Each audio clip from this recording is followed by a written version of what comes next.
Shalom, saudara yang dikasihi Tuhan Yesus Kristus. Selamat malam, salam sejahtera buat saudara semua dimanapun saudara berada. Damai dan sukacita oleh Roh Kudus melimpah senantiasa dalam hati dan kehidupan saudara semua. Sebelum kita mendengarkan renungan firman Tuhan, mari sama-sama kita siapkan hati kita dan berdoa.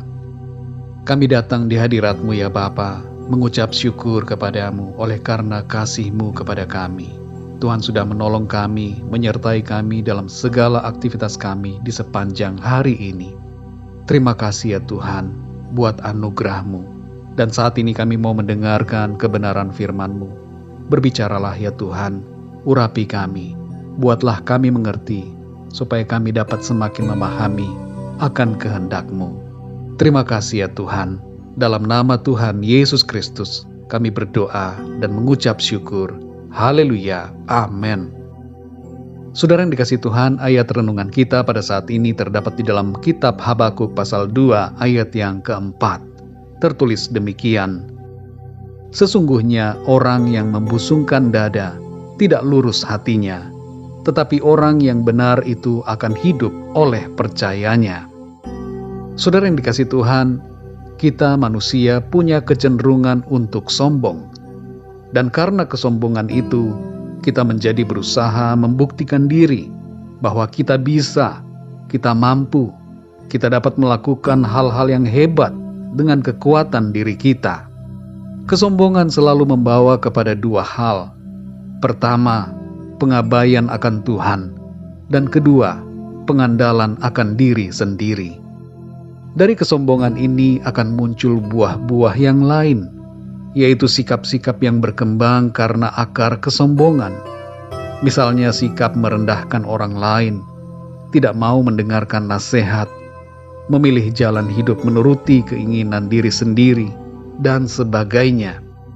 Ada kesaksian dari seorang yang menyebutkan bahwa kesombongannya telah membawanya kepada kehancuran dalam berbagai aspek hidupnya.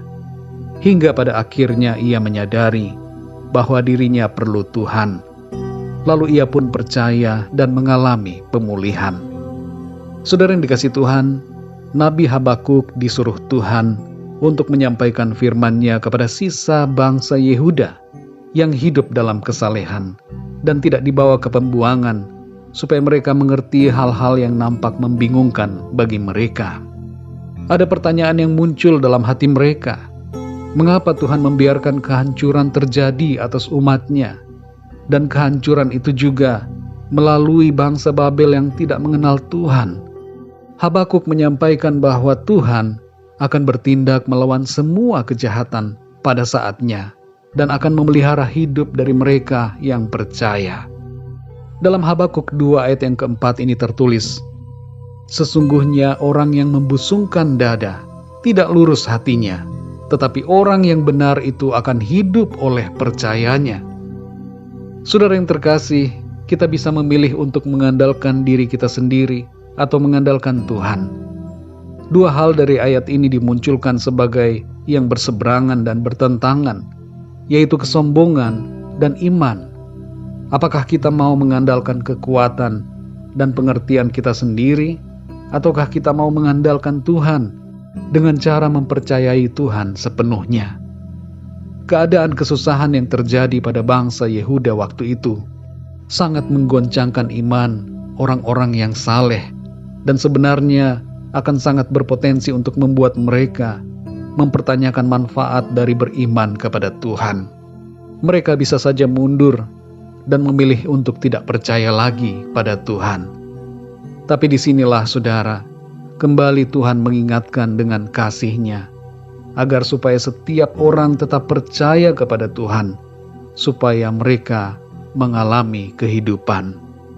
Dalam Ibrani 10 ayat 38 dikatakan, tetapi orangku yang benar akan hidup oleh iman, dan apabila ia mengundurkan diri, maka aku tidak berkenan kepadanya.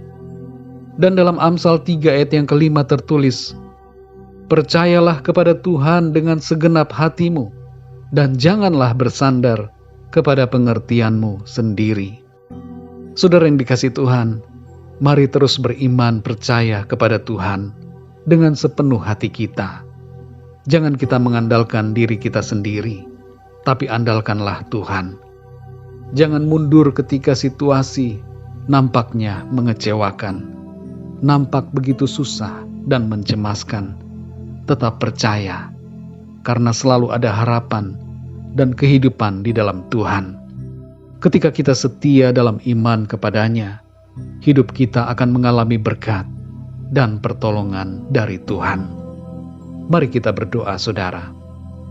Bapa kami yang di sorga, Bapa di dalam nama Tuhan Yesus Kristus, terima kasih buat kebenaran firman-Mu yang sudah kami dengar pada saat ini, mengajarkan kepada kami, supaya kami tidak sombong, tidak mengandalkan diri kami sendiri, tetapi senantiasa percaya kepadamu dan mengandalkan Tuhan dalam segala sesuatu.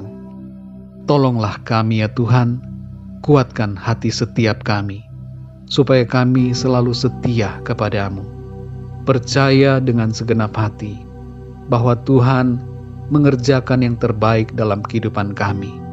Hidup kami diangkat Tuhan. Kami percaya, kami sedang dibawa dalam proses untuk mencapai rencana-Mu yang indah. Rencana Tuhan yang terbaik bagi kami. Terima kasih Tuhan. Kami bersyukur dan bersuka cita karena Tuhan selalu memimpin dan menuntun kehidupan kami. Terpujilah nama-Mu ya Bapa. Di sepanjang malam hari ini, kami mohon perlindungan-Mu dan berkat-Mu atas kami semua. Berikan kami tidur yang nyenyak ya Tuhan, dan bangunkan kembali besok pagi dengan kekuatan yang baru dan tubuh yang sehat diberkati Tuhan. Kami berdoa untuk setiap dari kami yang mengalami masalah, pergumulan, sakit penyakit, dan segala persoalan, agar Tuhan Engkau menolong, memberikan jalan keluar, pertolongan-Mu yang ajaib. Sembuhkan yang sakit ya Tuhan, kuatkan yang lemah, dan bangkitkanlah semangat dari mereka yang berputus asa. Kami percaya mujizat Tuhan terjadi nyata dalam hidup kami. Terpujilah nama-Mu ya Bapa. Kami menyerahkan segala sesuatunya ke dalam tangan kasih-Mu. Berkati bangsa dan negara kami Indonesia, dan semua bangsa di dunia ini. Curahkanlah kasih karunia dan rahmat-Mu, supaya setiap orang dari segala bangsa datang dan percaya kepadamu. Terpujilah nama-Mu ya Bapa, dalam nama Tuhan Yesus Kristus, Tuhan dan Juru Selamat kami berdoa dan mengucap syukur. Haleluya, amin. Puji Tuhan, saudara yang dikasihi Tuhan, saya percaya firman Tuhan menjadi berkat dan kekuatan buat saudara semua, dan Roh Kudus akan menolong saudara untuk lebih lagi memahami kebenaran firman Tuhan. Tuhan Yesus memberkati saudara semua. Selamat malam, selamat beristirahat, dan sampai jumpa dalam renungan yang berikutnya. Haleluya.